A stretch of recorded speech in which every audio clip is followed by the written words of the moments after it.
Hola chicos, bueno, hoy vamos a ver la última parte de la unidad número 2, que es la parte de electrocinética. En las clases anteriores, perdón, habíamos visto todo lo que corresponde a la parte de electrostática. Habíamos aprendido a calcular la fuerza entre dos cargas puntuales que se encuentran quietas. Habíamos aprendido a calcular campo eléctrico y potencial eléctrico. Ahora lo que vamos a aprender a realizar es a resolver o a ver qué sucede cuando esa carga no se encuentra quieta, sino que se mueve. Y justamente la electrocinética es la que se ocupa del estudio de las cargas en movimiento.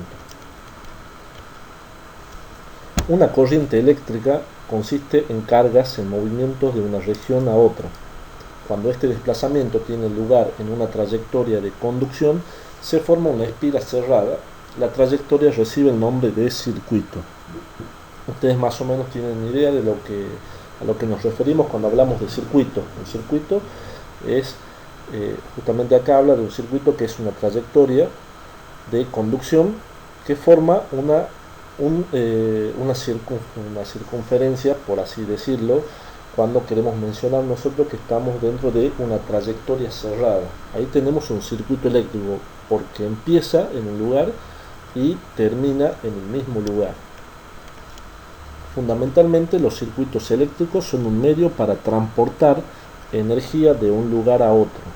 A medida que las cargas se desplazan por un circuito, la energía potencial eléctrica se transfiere de la fuente, como una batería o un generador, a un dispositivo en el que se almacena o se convierte en otra forma, por ejemplo, el sonido en un equipo de audio, calor y la luz en una estufa o mecánica en un motor. Todo eso está regido por un circuito eléctrico y es justamente lo que nosotros vamos a estudiar hoy.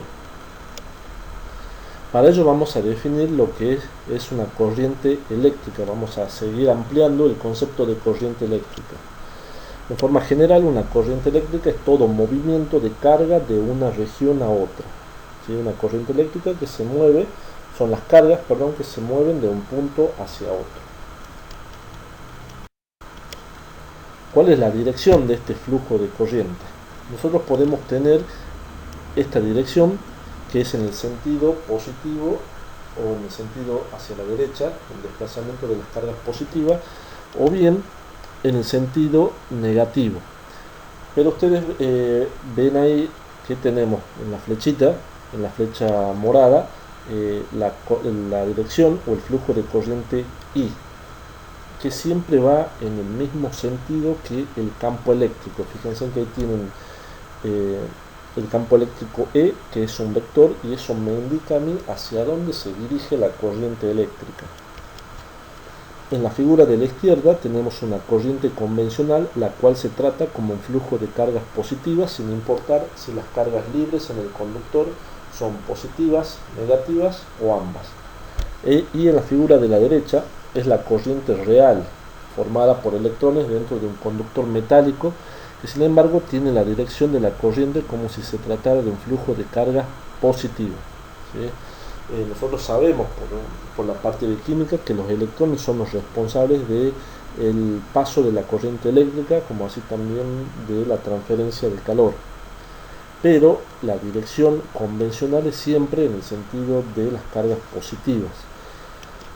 Entonces definimos que la corriente denotada por I, por la letra I, va en la dirección en la que existe un flujo de cargas positivas. Entonces, por definición, la corriente se describe como si consistiera por completo en un flujo de cargas positivas, aun en los casos en que se sabe que la corriente real se debe a las cargas negativas, que son los electrones. En las figuras, la corriente es hacia la derecha, y esta convención sobre la dirección del flujo de la corriente se llama corriente convencional, que seguramente lo habrán escuchado en algún momento hablar de una corriente convencional. Aunque la dirección de la corriente convencional no es necesariamente la misma en la que se desplazan en realidad las partículas con carga, veremos que el signo de las cargas en movimiento tiene poca importancia en el análisis de los circuitos eléctricos. Con respecto a los signos, debido a que no estamos trabajando con vectores. La corriente eléctrica, por más que tenga una dirección, no es un vector. Por lo tanto, los signos no nos van a afectar aquí. Siempre vamos a trabajar con el valor absoluto o el signo positivo.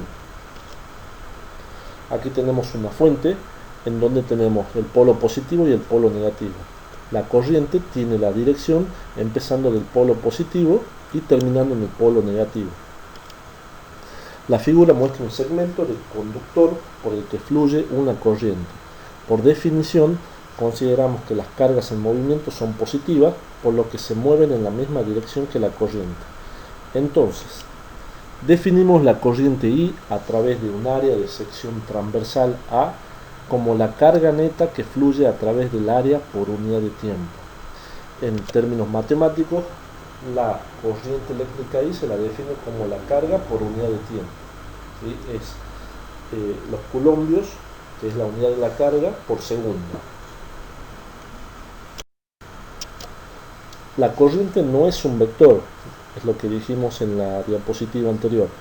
Aunque nos referimos a la dirección de una corriente, la corriente tal como está definida no es una cantidad vectorial. Por lo general describiremos la dirección eligiendo una corriente como positiva si fluye en un sentido o negativa si fluye en sentido contrario. Aquí tenemos un poco más ampliado lo que sucede con la corriente eléctrica. Aquí tenemos una sección transversal del área, tenemos el flujo de corriente que se dirige hacia la derecha, que está denotada en la flecha y en la dirección del campo eléctrico. Veamos ahora qué ocurre con la resistencia eléctrica.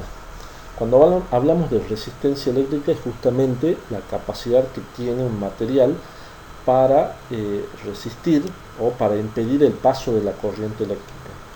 Aquí tenemos un conductor que tiene una longitud L, un largo L, una sección transversal de entrada y de salida y una diferencia de potencial entre dos puntos que lo indicamos con la letra B mayúscula. La resistencia eléctrica de un conductor se la puede calcular como ρ por longitud sobre área. L es la longitud y A es el área, y ρ es una propiedad del metal que se llama resistividad, que no es la densidad. ¿Sí? Por ahí se pueden llegar a confundir el ρ de la densidad con el ρ en corriente eléctrica, que es la resistividad.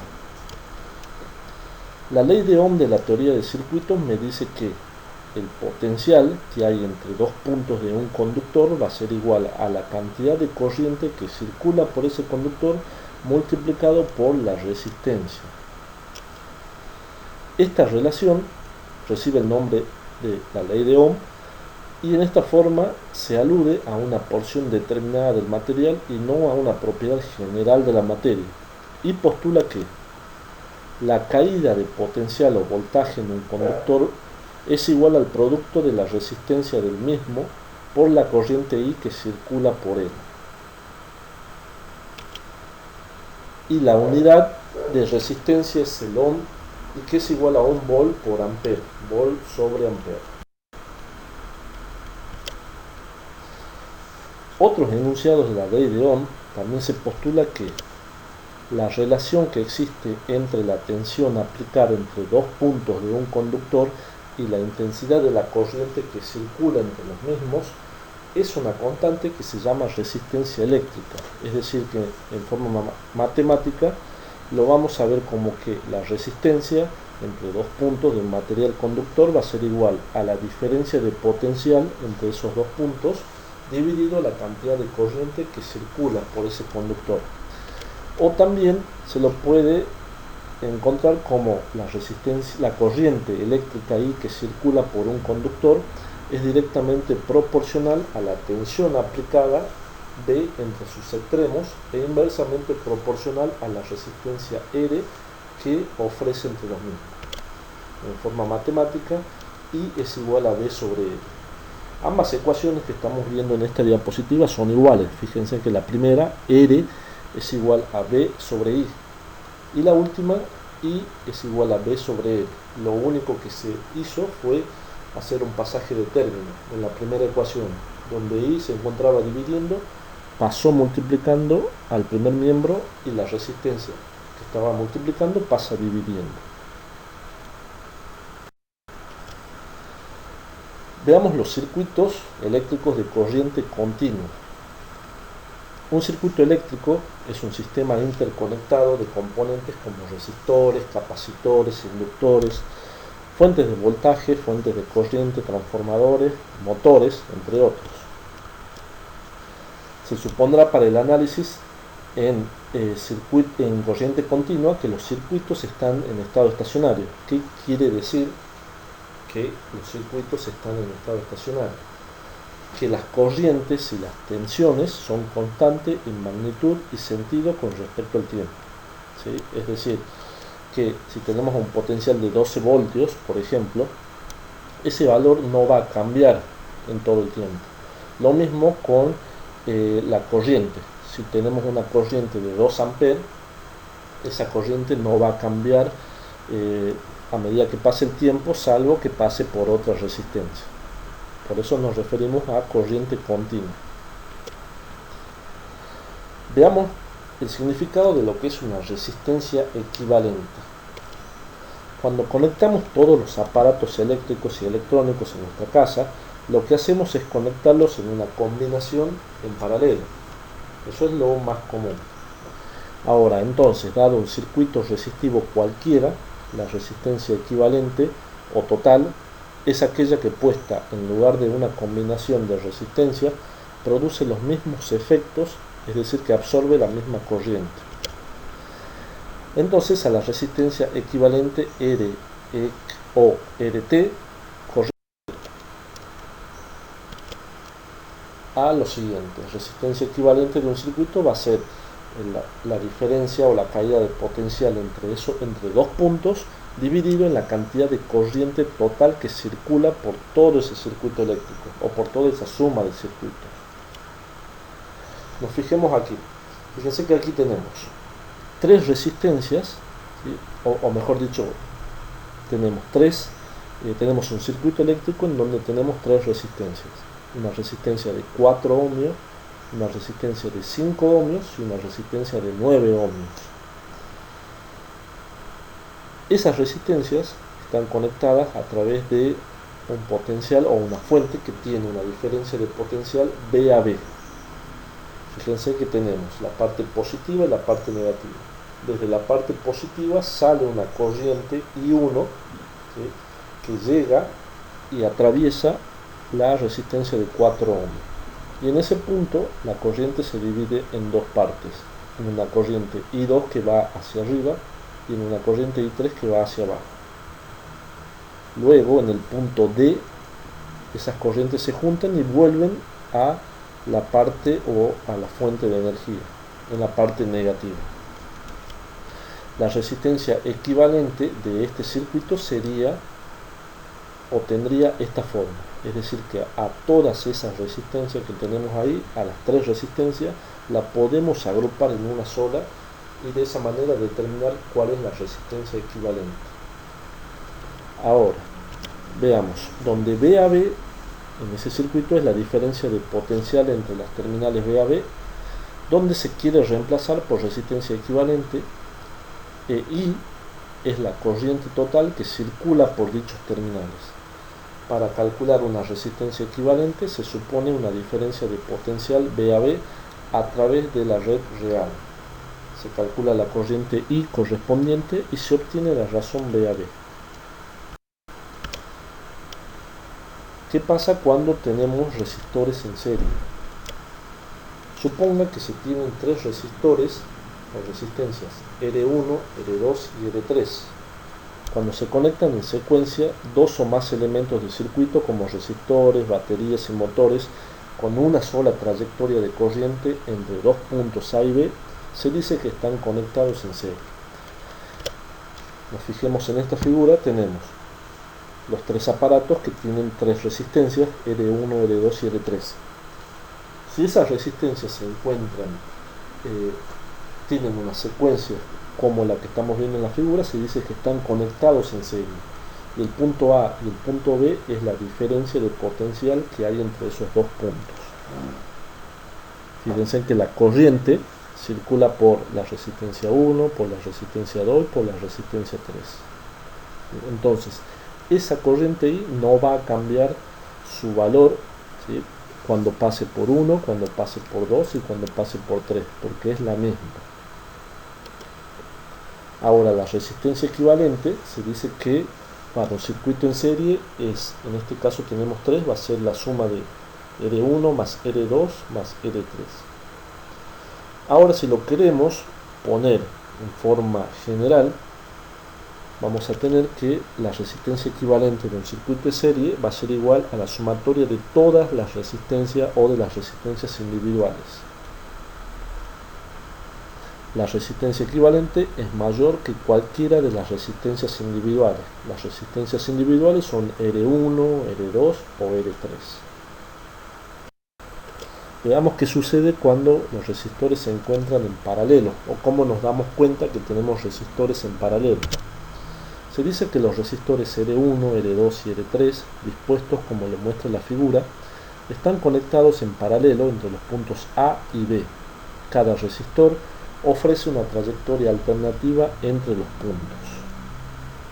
Entonces, si lo queremos ver de manera gráfica, vamos a suponer que tenemos tres resistencias. Si nosotros nos fijamos, están distribuidos de manera diferente a lo que habíamos visto a la resistencia en serie. Fíjense que tenemos R1, R2 y R3.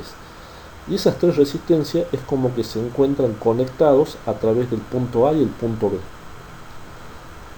¿Eso qué quiere decir? Que el voltaje AB va a ser el mismo para la resistencia 1, para la resistencia 2 y para la resistencia 3. Y la corriente I, una vez que llega al punto A, se divide en tres partes la corriente. En la parte para ir, una parte para dirigirse hacia la resistencia 1, otro para dirigirse hacia la resistencia 2 y otro hacia la resistencia 3.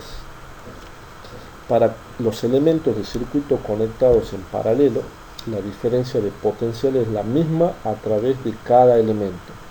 Es decir, que el potencial de R1 va a ser igual al potencial de R2, va a ser igual al potencial de R3. Entonces, como el potencial es el mismo, y aplicando la ley de Ohm, sabemos que la corriente que llega o atraviesa la resistencia 1 va a ser igual al potencial VAB sobre R1. La corriente que llega o que circula por la resistencia 2 va a ser igual a VAB sobre R2. Y la que circula por la resistencia 3 va a ser igual al VAB, que se mantiene constante por ser circuitos en paralelo, dividido en R3. Y la resistencia equivalente de un circuito en paralelo va a ser igual a 1 sobre la resistencia equivalente, va a ser igual a 1 a la sumatoria de las inversas de todas las resistencias individuales. Si lo queremos poner en forma genérica, 1 sobre la resistencia equivalente va a ser igual a la sumatoria de 1 desde I igual a 1 hasta N de 1 sobre R sub I. La resistencia equivalente siempre es menor que la resistencia más chica presente en la combinación en paralelo.